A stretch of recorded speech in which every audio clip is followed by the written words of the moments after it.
So, Kuya Ruel, ano bang maipapayo mo sa iyong mga anak? Ay, mapayo ko lang po sa aking mga anak na sana hanggat ako'y nabubuhay, mapabuti nila ang kanilang pag-aaral at yun lang po ang sa lagi kong maipapamana sa kanila at wala akong po akong pinagkukunan.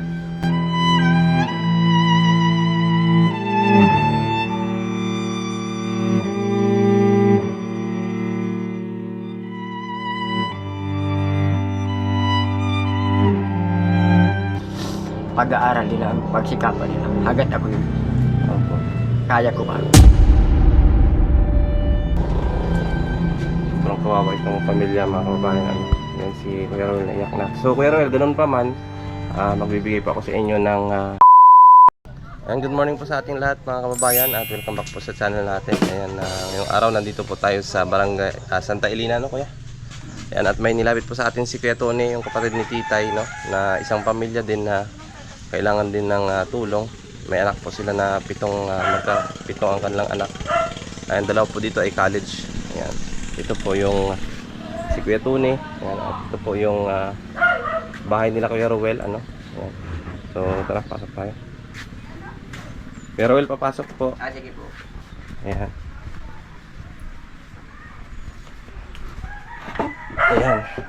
So ayan, Kuya, unang-una magandang umaga sa inyong lahat, ano. Pasensya na, tulog pa kayo.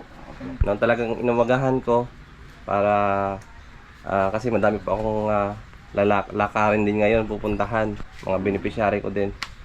No, so inuna ko po ito at medyo malapit lang po ito dito sa amin. Sabi sa atin, Kuya, sa San Jose, ano? San Jose. Ayan, malapit lang sa San Jose. Yan, ito po pala, mga kababayan, si Kuya Ruel, ano? Ilang taon na po? Ruel Serrano po. Si Kuya Ruel Serrano. Ilang taon na po kayo, Kuya? 45 po. 45. Ang inyo pong asawa? Inim pa Serrano. 37 years old. Si Ate Nimpa, 37 years old, no? Oh, meron pa dun. Ano yung puro babae yung anak mo, Kuya? Lima ano po? 5 Apat babae? na babae, 3 lalaki. So yung pinakapanganay, yun po yung lalaki. Mm. Opo.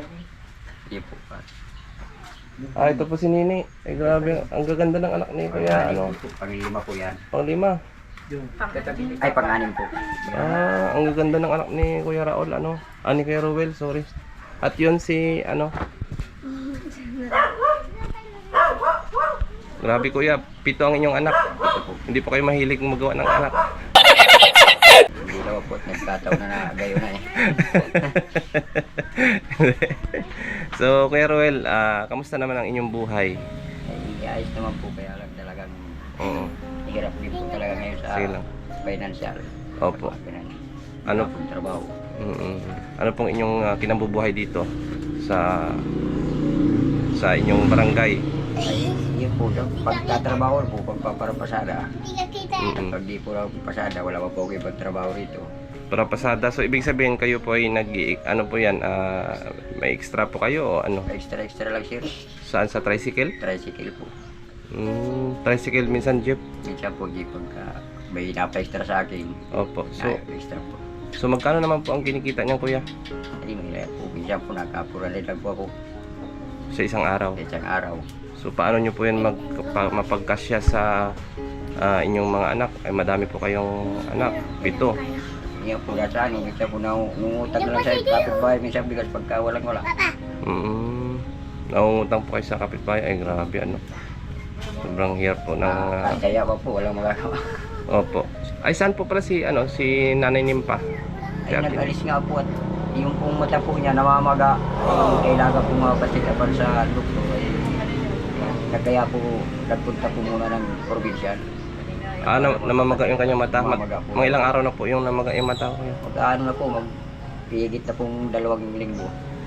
Mahigit na 2 linggo. Tapos namamaga pa rin. Di ba siya uminom ng antibiotic? Uminom naman po, kaya lang po, di po nadadala. Ay sabi ko nga po, pa-check up natin. Maghanap talaga tayo ng pira ka papacheck up. Ay ngayon po ay natagalan at wala nga po. Kaya nang magkahirap po sa kapo namin pinapunta sa doktor. Mag-isa lang nga po siya at kulang po sa ano. Magkano pong inyong hiniram, Kuya? Magkano pong inyong hiniram na pera? Nakahirap po ako ng 400 kanina. Ay grabe, kawawa naman ng mga kababayan. Hinatid ko na lang po sa Talisay at para magkatipid sa paksa. Opo. Ay grabe. So tayo, paano ninyo nakakayang isurvive ang inyong mga anak sa paano ninyo paghati-hatian ang inyong kinikita sa araw-araw? Araw-araw ba kayo may kita na 400 pesos? Minsan pura naman, kaya lang talagang ngayon po walang pinag-aaral pag walang ganong pamasahe. So paano pala ito? Ano pangalan mo, Ning? Si Rika at si Jane Rose. Ayan, ikaw ay magpe-first year college na po, ano? So, saan? Sa anong school? CNSC. Ano pong course ninyo? Accountancy. Wow, accountancy. Galing. Maganda yan ganyang course, ano. Nag-take ka rin doon ng exam, di ba? Kasi ano yan government. Parang pang-scholar. So, ilang taon ka na ngayon? 18 ka na. So, si Jenny Rose? 19. Sunod lang sila, kuya? Ikaw sunod sa panganay. Ito po pangalan. Sunod ba kay kuya? Sunod ka kay kuya mo. Tapos siya. Pangatlo. So, kamusta man ang inyong pag-aaral? Okay naman po, kahit minsan financially unstable nga po.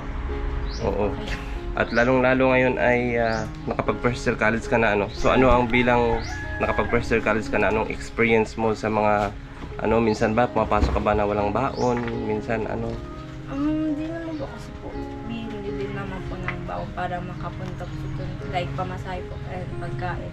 So, minsan po nangungutang po sila pa kung ano nga po. So, bumabaon ka na lang o dito ka pa kumakain? Depende po sa schedule ng namin. Pag pag whole day po, doon pa ako nakain din. Pag half day dito na po.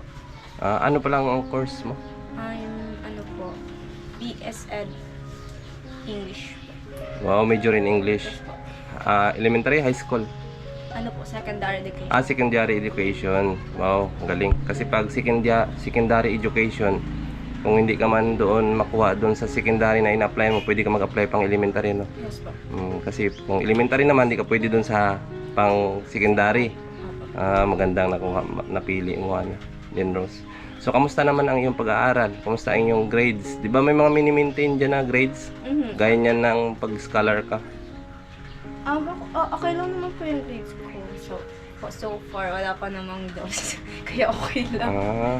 So kumbaga may polisiya sila na kailangan mong i-maintain ang grades mo kasi scholar ka or Sa po, ay hanggat hindi ka po nagkaka-failed okay lang. Okay lang.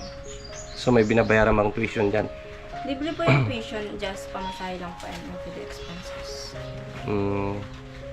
Mga ibang expenses gaya ng mga miscellaneous fee. Wala naman po, bayaran lang. Pag nag-i-enroll kayo, may bayad ba? Wala. Wala naman. Ano lang yung mga uniform lang, no? Opo, uniform. Sarili kong bill. So ngayon Kuya Rowel, napasukan, may mga uniform na ba sila? Ay, wala pa po. Wala pa silang uniform. Talagang ang tunay na sir, nabili pa lang po yung 10. 10? Iniisa-isa lang po. Para kanino? Para dito po, Erika. Kay Rika. Bumili po kahapon ng 10. At yung pasok po ay kailangan nakapulo sila ng puti. Pulong puti. Nagbili na po siya kahapon niya. So magkahiwalay kayo ng school doon sa may tabi ng kalsada, Sa highway. main campus po siya din, Abanyo campus po. Doon sa likod. Opo. Oo, kasi may scholar din ako papasok diyan sa school mo. Ngayon darating na pasukan, taga Mangkamagong. Education din, first year college. Yan. So ano ang may papangako nyo sa inyong magulang na para naman magantihan mo sila sa kanilang patuloy na pagsisikap sa inyo? May mensahe ka pala kay papa mo at kay mama mo. Anong mensahe ninyo? Anong inyong mga ipapangako sa inyong mga magulang? Sir, Ano? po, may promise na magtatapos kami ng pag-aaral ko and then help naman po sa mga na-expect din sa amin sa education. Ikaw Rika? Pagbubutihin ko po yung pag-aaral ko para makapaglapas at makatulong sa kanila. Ayun si Nining. Nag-aaral ka, Ning? Kaya dito, Anong grade na yan? grade 10 po. Ay, ganun, grade 9. Grade 8. Ay, grade 9 po. Grade 9. Anong pangalan niya? Kuya? Joy. Joy Sirano. Ah, Joy. Dito ako. Ay, ito masiyahin to si Joy. Joy, dito ka, Joy. Dito ako. Nagising pala po. So, ito po yung bahay nila, mga kababayan. Ayan. Sobra po talaga silang ano din, ano. Pero mabilib ako sa mga bata. Despite sa kanilang kalagayan. Nagsisikap sila mag-aral, ano, para someday, pag nakapagtapos sila, magkaroon sila ng magandang trabaho, magantihan nila ang pagsisikap ng kanilang mga magulang, no? Mapakita nila, maahon nila sa hirap ang kanilang mga magulang. So, Kuya Ruel, ano bang maipapayo mo sa iyong mga anak? Ay, mapayo ko lang po sa aking mga anak na sana hanggat ako'y nabubuhay, magpabuti nila ang kanilang pag-aaral at yun lang po ang sa lagi kong maipapamana sa kanila at wala man po ako pinagkukunan. Kuya Ruel, napapansin ko, emotional kayo. Ano ba, bakit kayo naging emotional?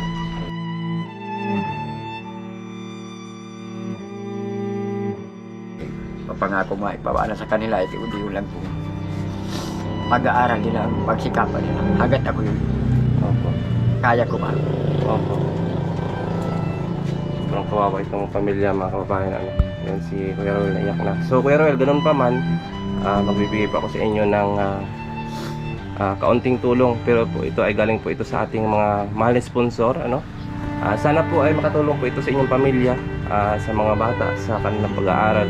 Hindi man po ito kalakihan ng aking ibibigay, pero sana po makatulong po ito sa inyo. Ano, Kuya?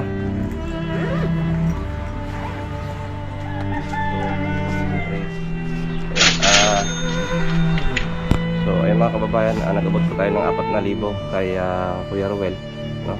Sana po ay, Kuya, sa malit na halaga man yan, abot namin, pero galing po yan sa mga pinagpawisan o pinagpaguran ng mga ating mga OFW na mga patuloy po na nagtitiwala po sa akin.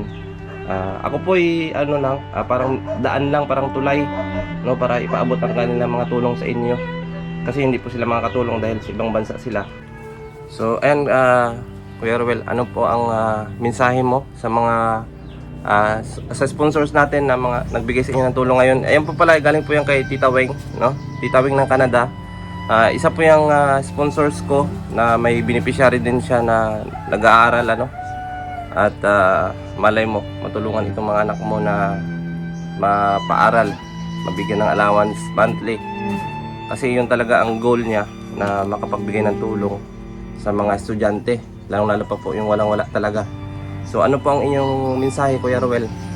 Tita Weng, maraming salamat po sa tulong ninyo pinibigay sa maraming tao na kayo po ay nakakatulong. Sa karamihan, maraming salamat po. Gaya-gaya ko po sa ngayon ay bigyan ni Kuya rin na matulungan na kahit man po paano ay kunting halaga, pero malaking halaga na po para sa amin. Walang-wala po talaga kanina. So, maraming salamat po, Tita Weng. Salamat po. So ayan po, Tita Weng, napabot po natin kay Kuya Ruel. Ayan, 4,000 po. So anong gagawin mo dyan sa pera, Kuya? Ay, papabili ko po itong bigas kay Mrs. upang mahatagal-tagal po at magpuni-puni ko po kahit pambili ng uniform ng aking anak sa pag-extra sa pasada. Opo. Dagdagan natin ng 1,000, Kuya. Salamat po.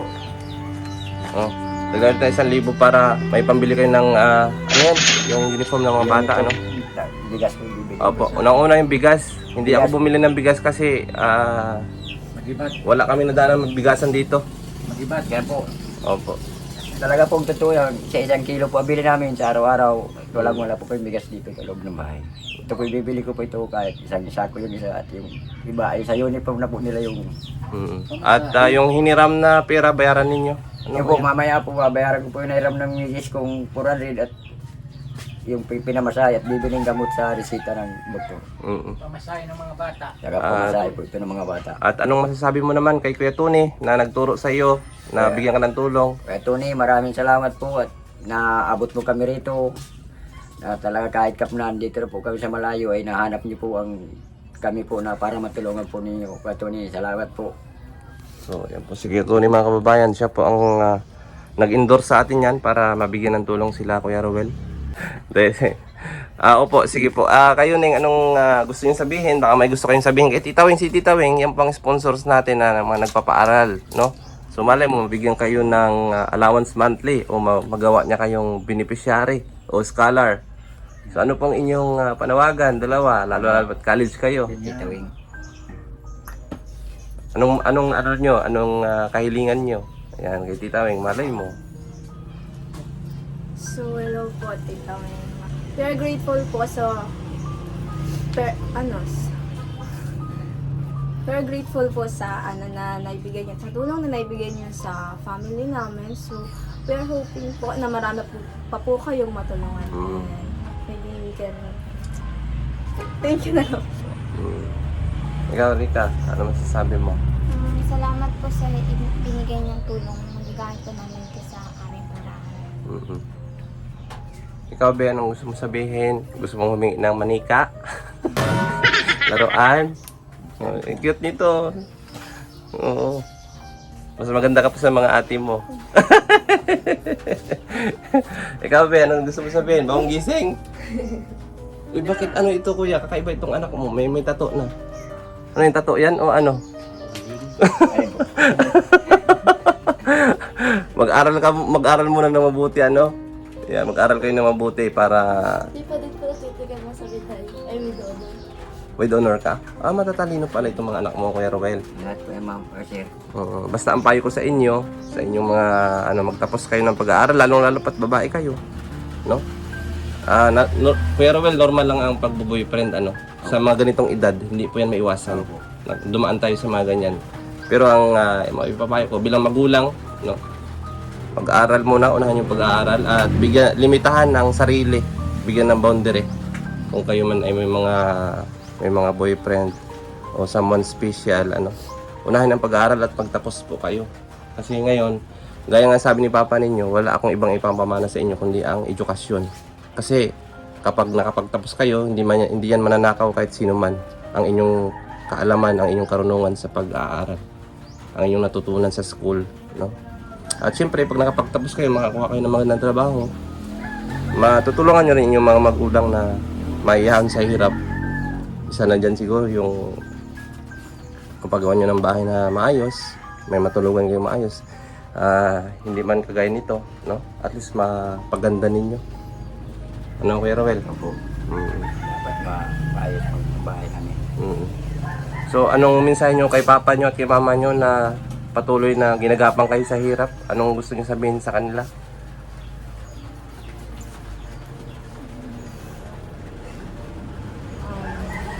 Ikaw, Rika, anong gusto mo sabihin sa mga magulang mo? Maraming salamat po. Maraming salamat. Sa pagpapagod para matustusan yung pag-aaral namin. Ikaw, Dinilin. Parang po, we are grateful din po and thank you so much sa hard work and hardships na ginagawa niyo para makapag-aral ka. Ikaw, Be, anong gusto mo masabi kay Mat Papa mo? Maraming salamat po kada Papa na Naiiyak si Bakit ka naiiyak? Iiyak yan. Dahil ano siya sa sitwasyon nila ngayon, kuya, no?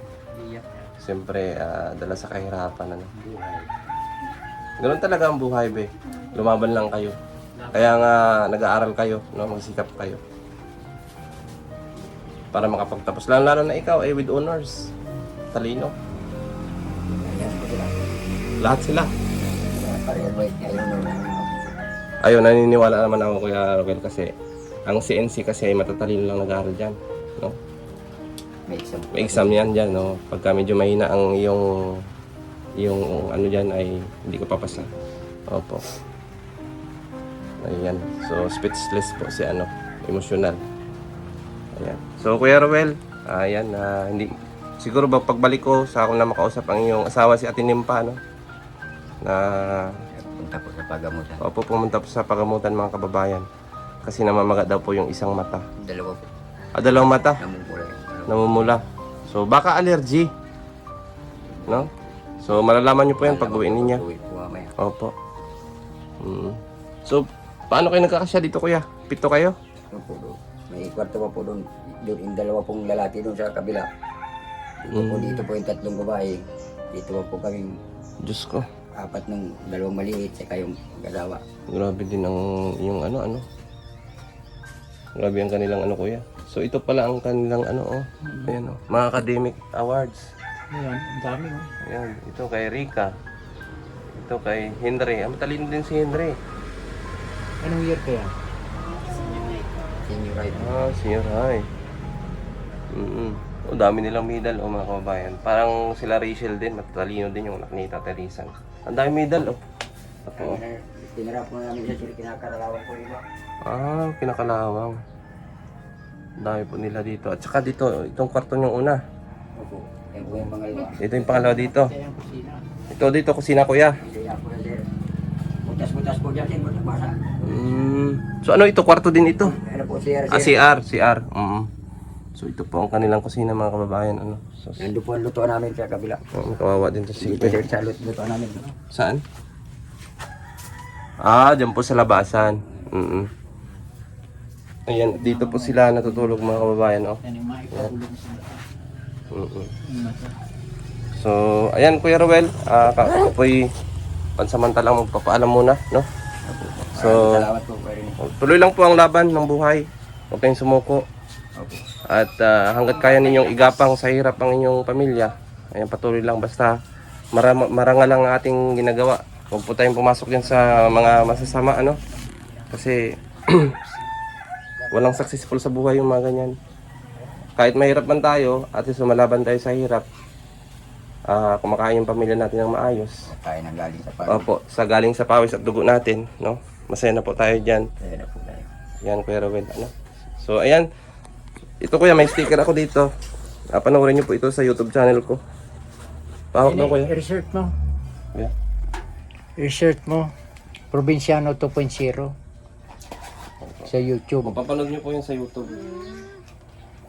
Ayun. Ano? Provinciano 2.0. Napanood niyo na dati. No? Hindi pa, hindi man ako sikat kuya. Hindi pa ako sikat. Kanya sikat. Oo. Nagkikipag kaibigan lang yan dito. Opo, hindi man ako sikat na vlogger. Kumbaga ano pa lang, nag-uumpisa pa lang tayo. Kaibigan lang. Opo. So, ayan, salamat po sa inyo, kuya, ano. Yung mga kababayan, yan, isang pamilya po ang ating natulungan na naman, ano. At salamat po kay Kuya Tony sa nag-endorse nito sa atin para mabigyan ng tulong. Yun nga lang, di natin naabutan yung asawa ni Kuya Ruel. Pumunta daw po sa provincial hospital dito po sa Daet para po ipa-check up yung matang opo, namumula daw at namamaga. Siguro po allergy. So maganda din yun, at least napa-check up. At salamat po kay Tita Weng. Ayan, sa ibinigay niya pong 5,000 pesos dito sa pamilyang ito.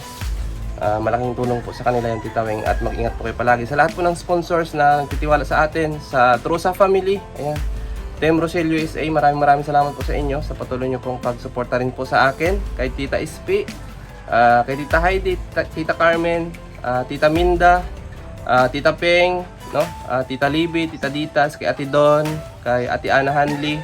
Maraming salamat po sa inyong suporta sa atin. At kay Tita Linlin, ayan, kay Ate Annabel, Buban, kay Ate Nancy, ayan, thank you so much po. Kay Tita Nina, ayan, maraming salamat din po kay Tita Nina. At syempre kay Grandma, no? Ng Norfolk, Virginia. Ang dami po nating sponsors kaya. Ayan, salamat din po kay Ma'am Blenda ng Italy. Maraming salamat po, Ma'am Blenda Domingo. Thank you so much din po sa inyo. Kay unanimous sponsors po ng Hawaii. Ayan, thank you so much din po sa inyo. At pinagkakatiwalaan nyo po ako na magbigay ng tulong sa mga kababayan natin. And of course, yung nagbigay po ng postiso o nagpabunot sa ngipin ni Puti, no? At kay Titay, ayan, salamat din po. Kay Jo ng Singapore. Ayan, maraming salamat po sa inyo. At sana po, patuloy nyo pong i-like at i-share po ang ating mga videos. Yan, i-subscribe, patuloy nyo po subscribe ang ating YouTube channel. Kunti man tayo ngayon, pero sa huli, naniniwala ako, dadami din po tayo, ano? At magpi-56,000 subscribers na tayo. Malapit na. So maraming salamat sa inyo mga kababayan. Ayan, at sana patuloy nyo pong suportahan ang channel ni Dudong Roy Lumalalag, Rachel Morales Vlogs, and Pading Rizan, ano? Si Titay's Vlog. Ayan, si Mabel Morales Vlogs. Ayan, si Tariray, Dariduna TV, si Kuya Red, Kalorni. Ayan. At ang lahat po ng mga tumutulong sa ating mga kababayan, ayan, maraming salamat po sa inyo. At mabuhay po tayong lahat. God bless po mga kababayan. Ayan, bye-bye po.